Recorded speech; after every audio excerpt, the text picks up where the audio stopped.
Prija, to říkám já. Ne, to mám říkat já. Prija, to tak dobře, jak to bude říkat oba. Tak si neádejte. Já jsem se rozhodla, že pro vás dneska vyšadu něco vtipnýho. Na malou boží nohu, malováky. Ale prosím tě, boží noha je přece dalo, na čem stojí domeček na boží ožce. No, když si to odtiskne, jak je to boží noha. Ale nebáš. Malováky, čarováky.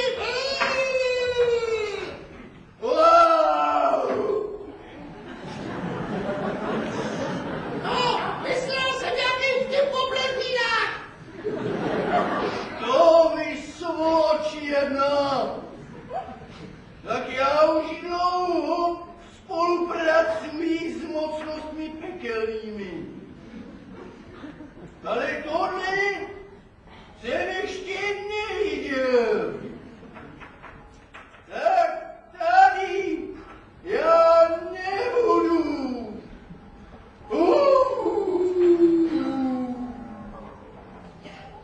To nebyl dobrý vtip. A ten pán nebyl vtipný. Co říkali? Nebyl vtipnej, ale jako hrozný hlad. No to byla za tvoje boží noha, máš to kreslit pořádně. No, a stejně mám hrozný hlad. No tak počkej, já jsem tamhle viděl, nedala by si třeba suchej chleba? Je to jedno, já bych si dala klidně třeba suchý chleba. Jo, já jsem tamhle viděl nějaký králici okolo. Je, ty králíci jsou tady. Je? Počkej. Já bych si dala králíka.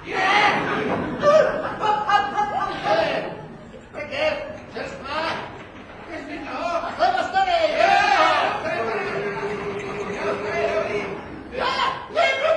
Počkej, ta mrkev byla práškovaná, měli jsme si ji umejt. Ten chleba je plesnivej, počkejte, hole, potřebuji jít a víte kam. Potřebuji tam, kam chodí. Já čarodějnice pěšky. Pojďte, tam do opravy. Kde tady mají tuhle umývárku? Tady mají ten, jak říkáme, tady to je. No tak pojďme tak. Nemůžeme otevřít, je to zamčený. Ano, to tady je. Tak otevřete. Záchod je pro všechny.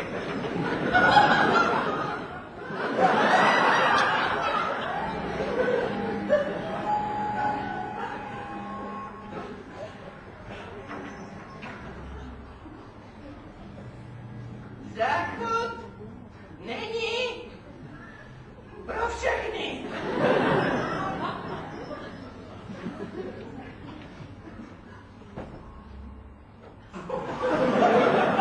Víme, kam jdeš? Víme, vrať se, ještě jsme neskončili. No tak jdeme. Víme, vrať se. No to je můj. Vypadá to, že se to uvolnilo. No to je neviděl. No, tak se jmenuje Hajsne pro všechny, to je pohodě. Tak je to to, no jo, tak se nezapřávejte. Zavřete jim dál, nás nečuměj. To je nechutné a sem to moc hodně nepatří. Igore Kláževiči, řediteli a zakladateli festivalu Jeden svět, ty sem patříš.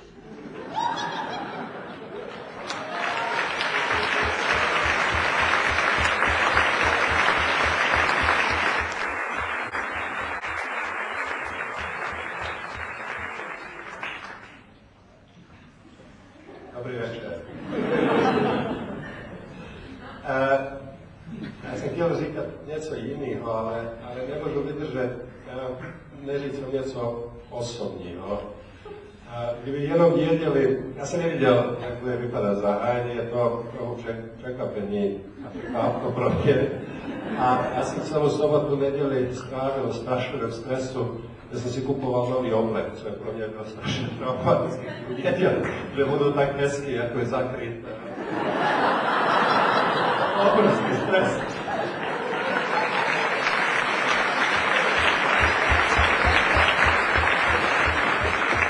Měl by někdo to prozradit.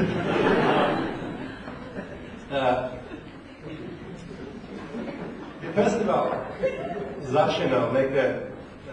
Jedna z věd, která mě inspirovala s tím vším začít, je bylo, které jsem si někde viděl citáce, že Pulitzer kdysi řekl, že zločin si žije z tajemství. A potom vyzval a říkal, odhalite ho, mluvte o něm, píšte o něm, zasměšňujte ho a dřív než pozdě veřejno mínění ho smete.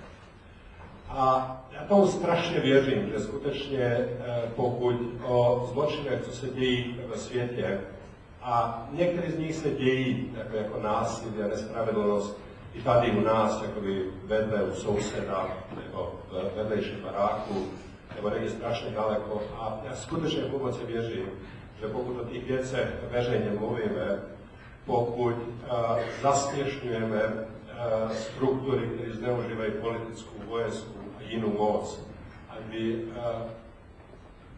utlačovali jiné lidé, že něco změnit můžeme.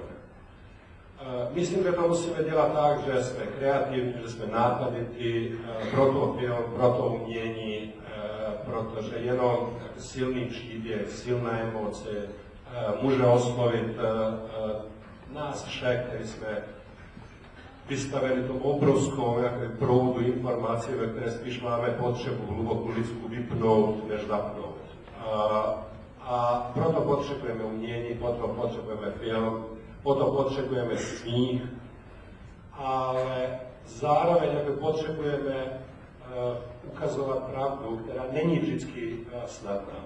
Takže krom toho veselého začátku, jako teď, my jsme připravili na zbytek večera i hodně silný film, o kterém jsme hodně debatovali, jestli to je a má být zahajovací film. A já jsem hluboce přesvědčivý, že jo, protože ten film taky vypovídá o jednom strašném zločinu a pokud o tom budeme mluvit, pokud to budeme ukazovat, je šance něco změnit. My jako Člověk po tísni jsme se už rozhodli z klubu Kartel uvolnit 500 000 korun, aby pomohlo lidma, které ve filmu uvidíte.